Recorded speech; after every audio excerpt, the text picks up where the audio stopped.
ಏನಯ್ಯವ ಹೆಗ್ಗಣ ಸತ್ ವಾಸನೆ ಮೂಗಿಗೆ ಬಡ್ಲಿಕ್ಕತ್ತದ ಕಾರಂತ್ರ ಗಂಗಾಜಲ ಮತ್ತು ಗೋಮೂತ್ರದಿಂದ ಮನಿ ಶುದ್ಧೀಕರಣ ಆಗ್ಯದೋ ಇಲ್ಲೋ?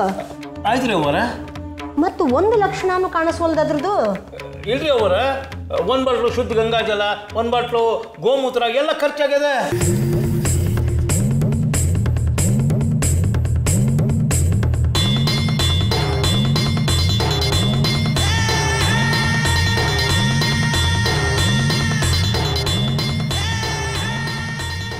ಮಾಲಿ, ಬೇಕಿದ್ರೆ ಇನ್ನೊಂದು ಫಿನಾಯ್ಲ್ ಬಾಟ್ಲಿ ತಂದು ಕೊಡ್ತೀನಿ. ಚೆನ್ನಾಗೆ ತಿಕ್ಕಿ ಒರೆಸ. ಗೋಮೂತ್ರದ ವಾಸನೆ ಎಲ್ಲೂ ಬರಹಂಗಿಲ್ಲ, ಗೊತ್ತಾತ? ಹ್ಞೂ ಅಕ್ಕರ. ತಂಗಿ ರಾಧಾ, ಸುಧಾ ಹೇಳೋದು ಖರೆ ಅದ ನೋಡು ತಂಗಿ. ನಿನ್ನ ಸೊಸಿ ಭಾಳ ಜಾಣೆ ಅದಾಳ. ನಾನು ಬಂದಾಗ್ಲಿಂದ ನೋಡ್ಲಿಕ್ಕತ್ತೀನಿ. ದೊಡ್ಡ ಸಂಸ್ಕಾರ ಇದ್ದಾಳೆ ತಂಗಿ. ಒಂದು ನಿಮಿಷನೂ ಸುಮ್ಮನಿರುವುದಿಲ್ಲ ನೋಡು.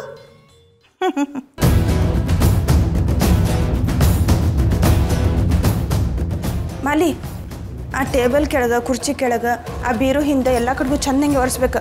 ನಾನು ಹಿಂಗೆ ಹೇಳೇನಲ್ಲ, ಇನ್ನೊಂದು ಫಿನಾಯ್ಲ್ ಬಾಟ್ಲಿ ತಂದು ಕೊಡ್ತೀನಿ ನಿಂಗೆ. ಚೆನ್ನಾಗೆ ಒರೆಸ್ಬೇಕು. ನೋಡು ಎಂಥ ಮನಸ್ಸಿನಿಂದ ಮನೆ ಸ್ವಚ್ಛ ಮಾಡ್ಲಿಕ್ಕತ್ತಾಳೆ. ಜಿಲೇಬಿ ಬಗ್ಗೆ ಮತ್ತೆ ಯಾರಿಗೂ ಗೊತ್ತಾಗಬಾರ್ದು ಗಂಗಾ.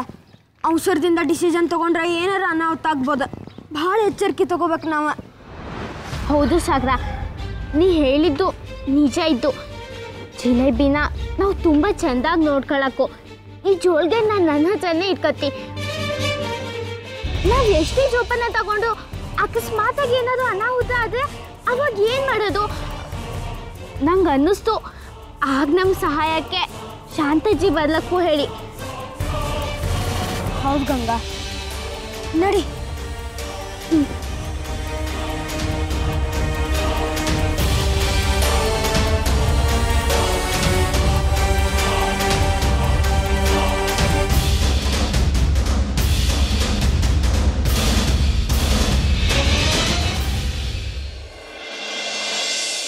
ಎಷ್ಟು ಧೈರ್ಯ ಬಂತ ನಿನಗೆ? ಎಷ್ಟು ಧೈರ್ಯ ಬಂತು ಅಂತೀನಿ ಮನಿನ ಫಿನಾಲ್ನಿಂದ ತೊಳಸ್ಲಿಕ್ಕೆ?